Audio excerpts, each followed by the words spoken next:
En México se tiene un dicho muy famoso que dice: ahogado el niño, tapado el pozo. Esto hace referencia a cuando una tragedia está próxima. A esta no se le presta mucha atención hasta que sucede algo catastrófico. Creo que este relato que les comparto, cortesía de mi padre Bernal, es el mejor ejemplo de dicho caso. Mi padre se llama Bernal Bautista y tiene 67 años de edad actualmente. Hace 10 años él se vino a vivir a la ciudad de Chilpancingo, Guerrero, pero durante toda su vida vivió en su pequeño pueblo natal llamado Totoltepec, y es de ese pueblo donde pasó todo esto que les cuento. Para entender esa historia no debemos remontar a finales de los años 80. En ese entonces mi padre se dedicaba a las labores de campo, mientras que mi madre a la del hogar. Por aquellos años yo no había nacido aún, y creo que solo estaba mi hermano mayor, que quizás tendría unos 2 años. En ese pueblo la gente por lo regular se dedicaba al campo en general, y a oficios como comerciante y ganaderos. El pueblo en sí es muy chico a tal grado que se puede recorrer caminándolo en un periodo de no más de 20 minutos. Incluso te envío una fotografía por Google Maps para que vean qué tan grande o pequeño es ese pueblo.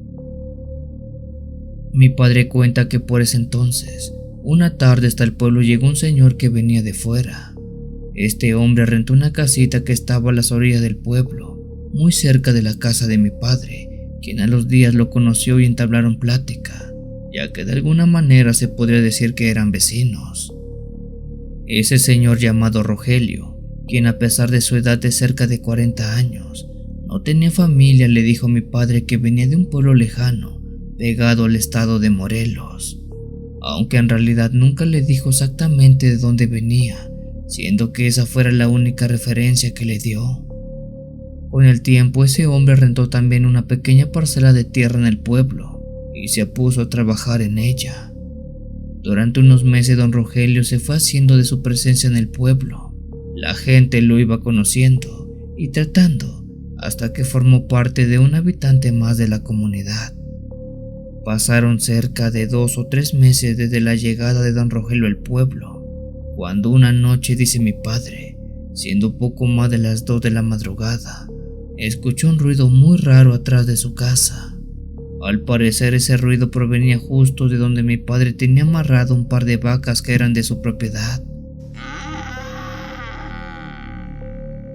El ruido de aquellas vacas acompañado del ladrar de los perros le hizo pensar que algo estaba ocurriendo.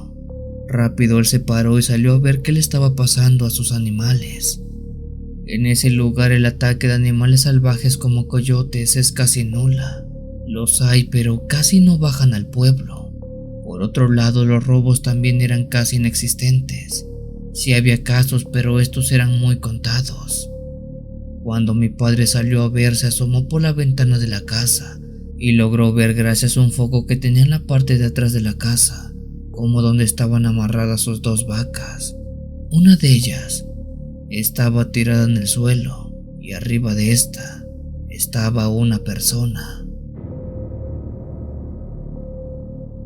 Pensando que si se trataba de un ladrón, mi padre tomó su machete y salió rápido, pero cuando lo hizo solo vio como aquella persona, de quien solo pudo notar su silueta muy alta, de casi 2 metros y delgada, se iba retirando con dirección al bosque. Mi padre corrió rápido donde estaba su vaca, pero cuando la vio, esta ya estaba sin vida. Tenía el estómago completamente abierto y el suelo estaba cubierto por las vísceras que salían de su interior.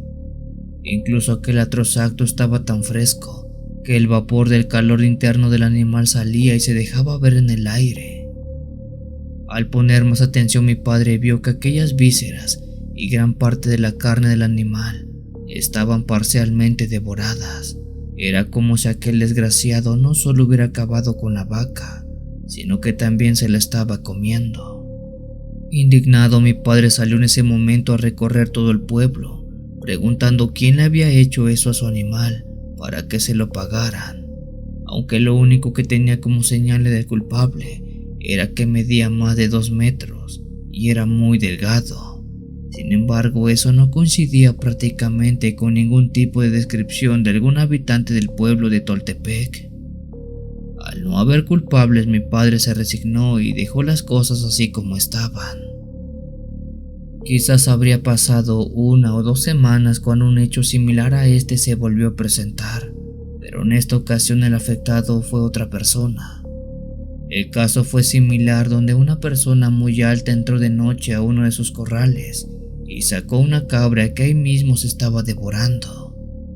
Con estos 2 casos, mi padre empezó a decir a todo el pueblo que deberían darle caza a ese animal, porque de dejarlo suelto, de seguro atacaría a más ganado del pueblo, y quizás, si no se le paraba, este terminaría un día acabando con una persona. La gran mayoría de la gente hizo caso omiso a eso que dijo mi padre, pues decían que él hablaba como resentido, ya que a él le habían matado una vaca, pero el resto no tenía vela en ese entierro. Si él quería venganza, entonces que fuera a buscarla solo. Mi padre se enojó, pues más allá de la pérdida de su vaca, sabía que un animal muy grande estaba suelto y afectaría a más gente del pueblo. Unas semanas más pasaron y, como dicen, no hay fecha que no llegue y plazo que no se cumpla. Una mañana el pueblo se despertó con la horrible noticia que aquel animal había atacado una vez más, pero esta vez la víctima no fue un animal doméstico, sino, y así como lo dijo mi padre, se trataba de una persona. Quien pagó los platos rotos fue un pequeño quien por la noche fue sustraído de su casa y bueno, ¿recuerdan lo que le pasó a la vaca de mi padre? Le hicieron exactamente lo mismo. En ese momento todo el pueblo se llenó de cólera y rápido salieron a buscar en todos los lugares y a todos los alrededores al culpable, pero por más que se trató de encontrar pistas, estas simplemente no se hallaron. A partir de esa noche se armó una brigada policíaca que salía a recorrer por las madrugadas el pueblo, buscando al culpable, pero, les repito, no se encontró nada. Mi padre dice que más o menos por esas fechas, ese señor Rogelio, de quien se le conocía muy poco en el pueblo, pero de quien nunca se supo nada de su vida privada, se fue de ahí. De buenas a primeras, un día desapareció y la casa donde vivía se quedó vacía. Lo raro es que más o menos por esas mismas fechas, esos ataques de esa cosa alta y delgada dejaron de pasar. Ya nunca más pasó un solo incidente de ese tipo. Con el paso del tiempo, la gente empezó a asociar ambas cosas, pues estos ataques pasaron cuando don Rogelio había llegado y desaparecieron cuando se fue. Hay quienes dicen que él era una clase de nahual o algo parecido que se comía el ganado y también se comió al infante, ya que esto es algo que nunca se pudo aclarar, pero si le hubieran hecho caso a mi padre cuando dijo que había que atrapar esa cosa, quizás sí habrían dado con el culpable y la víctima fatal estaría viva. Una vez ahogado el niño, tapado el pozo.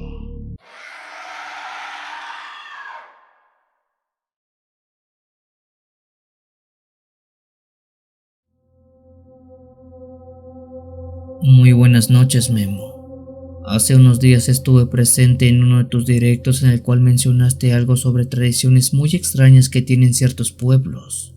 Oí el fragmento de la historia que contaste sobre un lugar en Oaxaca, donde tienen una tradición anual cuyo protagonista es un ser inanimado que cobra vida con el son de la música. Al oír eso fue casi imposible no recordar algo que viví hace muchos años, cuando se casó mi primo y nos invitó a su boda. Desconozco si el pueblo del que te hablo es el mismo del que procede el relato que tú mencionaste. Lo único que sí sé es que que te cuento también viene de la sierra del estado de Oaxaca y es simplemente horrible. En el año 2017 mi primo Armando se casó con su actual esposa, quien es originaria de un pequeño pueblo en la sierra de Oaxaca llamado Ñandey. Mi primo y su esposa se conocieron en la ciudad de Oaxaca cuando ambos estuvieron trabajando juntos. Cuando se comprometieron de manera formal, los dos decidieron que la boda por la iglesia será en el pueblo de su esposa, ya que así dictaban las tradiciones. Para el caso, mi primo invitó a mucha de nuestra familia, quien no dudó en hacer el viaje hasta ese lugar que estaba muy lejos de la ciudad capital de Oaxaca de Juárez. Si no me equivoco, estaba a cerca de 2 horas de ese lugar, y el camino era muy complicado ya que se tenía que subir por grandes cerros en caminos de tierra llenos de curvas. En este pueblo de Ñandey es uno muy bonito que, si bien no es grande, tiene vistas simplemente hermosas. Casi todas las mañanas y las noches están cubiertas de neblina. El clima es frío y hay mucha vegetación por todos lados. Para nosotros que somos de fuera, el ver cómo se elabora una fiesta de pueblo es simplemente asombrosa, pues en esa ocasión toda la gente del pueblo estaba presente en la casa de la novia ayudando con los preparativos. En el patio se veían a las mujeres, desde niñas hasta abuelitas, pelando pollos, haciendo tortillas a mano, adornando el patio, sirviendo la comida para los invitados en el desayuno, mientras que los hombres partían leña, colocaban las cervezas en las hieleras, colocaban las lonas y repartían mezcal a todo aquel que quisiera quitarse el frío. La familia de la novia recibió a toda nuestra familia que venía de México y nos acomodaron para después disfrutar de lo que sería la ceremonia de la boda. Salvo por mi primo y quizás sus papás, nadie más de nuestra familia había ido a esa comunidad antes. De hecho, desconocíamos muchas tradiciones que se hacen ahí. Así que, con el temor de no faltar al respeto ya que éramos invitados, tratamos de no estorbar y mantenernos al margen. Aquella experiencia hasta entrar a la noche, después de haber sido testigos de la boda en la iglesia del pueblo, la cual fue del todo normal como cualquiera que se diera en la ciudad, se pudo considerar tranquilo y bastante bonito. Sin embargo, lo que sucedió después es lo que nos volvió locos a todos. Una vez con la pareja ya casada en la iglesia, recorrimos las calles principales del pueblo con los novios al frente. Así lo hicimos hasta llegar a la casa de la novia, donde ambos se colocaron dentro de un cuarto grande que en una pared tenía el altar de la Virgen de Guadalupe. En el suelo se colocaron 2 cojines y los 2 novios se arrodillaron en ellos. En ese momento, una persona del pueblo, quien podía creer tenía un cargo político, tomó la palabra para felicitarlos. Acto seguido dijo: "Que pase el patrono". Rápido se hizo una bulla entre todos los presentes, cuando 2 hombres entraron cargando a un hombre de trapo de poco más de 1 metro de alto, vestido con ropas muy viejas. Este muñeco, si es que así se le puede llamar, estaba relleno de algodón y de tela, pues se le podía ver como parte de ese relleno salía de pequeños orificios que tenía. Su cara estaba hecha de una bola de tela blanca, que tenía dibujado una boca y 2 ojos con pintura de marcador posiblemente. Aquí debo recalcar una cosa: la expresión de su rostro era nula, es decir, no tenía una sonrisa o un gesto, solo era una línea horizontal y 2 círculos en formas de ojos. Eso es importante, así que no lo olviden.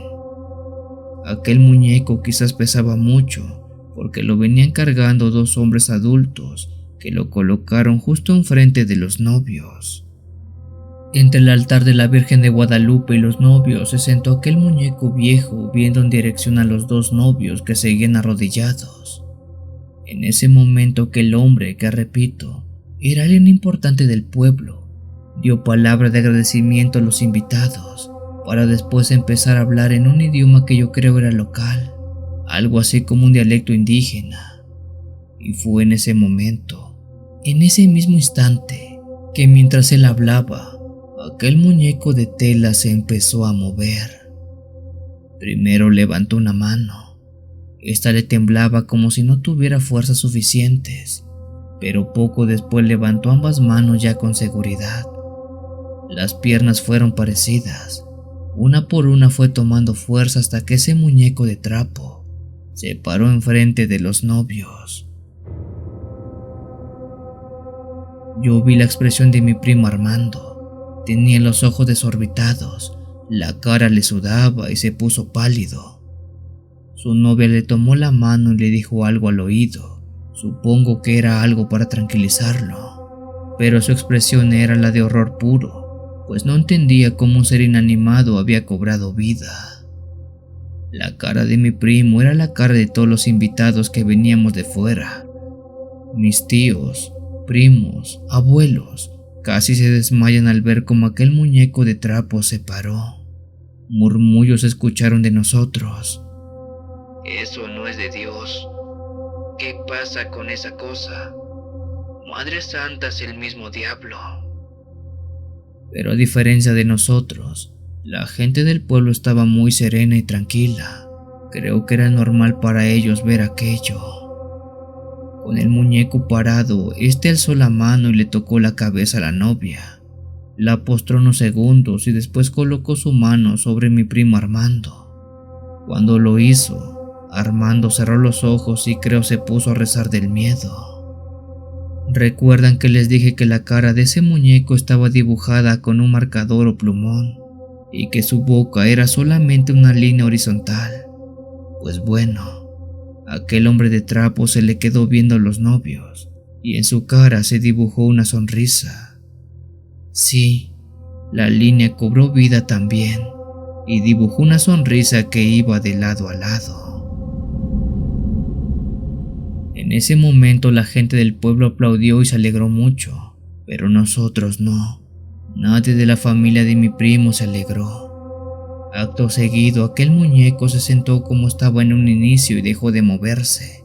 Los dos hombres que lo trajeron lo cargaron y lo sacaron de ahí. Una vez terminada la ceremonia de bendición, siguió la fiesta, pero nadie de nosotros quiso festejar, pues estábamos horrorizados con lo que habíamos visto.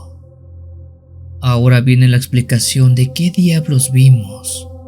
En ese pueblo de Ñandey, cuando una pareja se casa, siempre pide la bendición del patrono del pueblo, que se trata de ese muñeco de trapo. No sé qué es lo que lo posea, o por qué es que cobra vida, porque eso no nos lo dijeron. Solo sabemos que este toca a los novios, y si en su cara se refleja una sonrisa, es porque la unión le gustó, y les da su bendición. Por lo contrario, si este no sonríe y hace una mueca de tristeza, significa que la unión no le agradó y ese matrimonio está destinado al fracaso, pues no les puede dar su bendición. Después de esa ocasión mi primo ha tenido fiestas en ese pueblo y nos ha invitado, pero yo jamás volví a ir por el miedo de lo que vi esa noche. Creo que mi primo Armando se acostumbró más por obligación que por gusto, pues convivir con ese tipo de tradiciones no es para todos.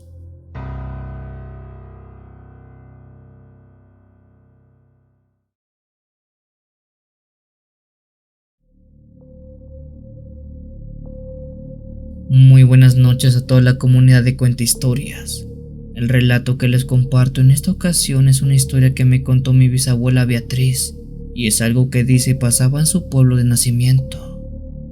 Mi abuela Betty, como le decimos de cariño, es originaria de un sitio conocido como La Esperanza, la cual está en una zona montañosa de Honduras. Cuando mi bisabuela era chica, menciona que al nacer alguien en ese pueblo tenía que ser bautizado prácticamente de inmediato. La razón de eso era porque de no hacerlo, criaturas podían venir por el recién nacido y llevárselo para desaparecerlo. Se decía que en la oscuridad de la noche, cuando el aire se volvía pesado y el viento soplaba fuerte, criaturas de aspecto siniestro parecidos a perros de color negro, que caminaban en dos patas y eran muy delgados, casi en los puros huesos, recorrían las calles empedradas en busca de niños. Estos animales tenían ojos rojos y manos alargadas, con las que trepaban fácilmente árboles y paredes para raptar a todo aquel que no estuviera bautizado. Mi bisabuela dice que a estas cosas se les conocía como los escasos. No recuerdo exactamente el por qué les decían así, pero algo tenía que ver con su delgada complexión. La cuestión es que estas malvadas cosas perseguían a los más pequeños, aquellos cuya piel aún no conocían el agua bendita del bautizo. Las madres del pueblo, temerosas de perder a sus hijos, apresuraban la ceremonia del bautizo tan pronto como los niños nacían. El bautizo es la única protección, decían ellos. Así los recién nacidos eran llevados al altar sin tardanza, pues, al estar bañados en agua sagrada, esto les alejaba de los escasos.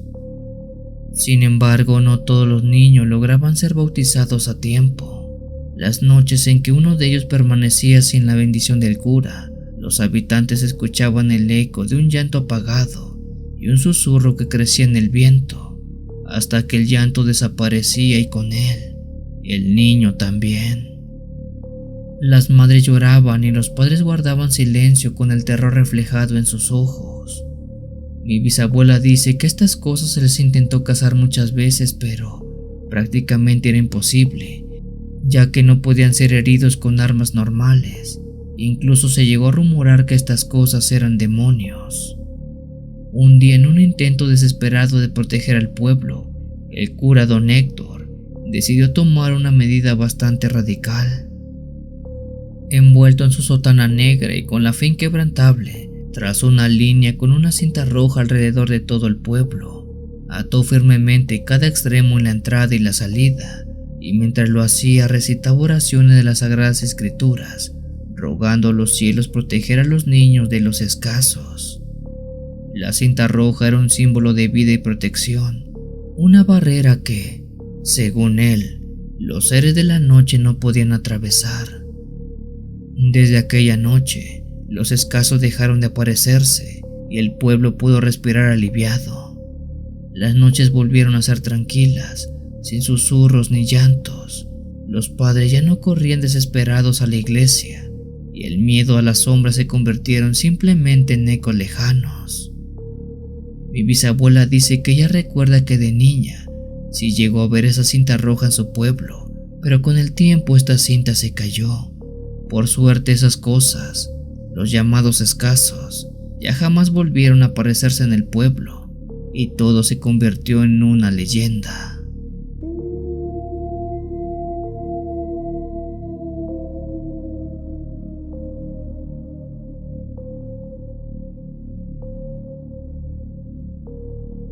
Si tienes alguna historia que desees compartir con esta agradable comunidad, te invito a enviarla, ya sea por correo o la página de Facebook. Los links están en la descripción del video.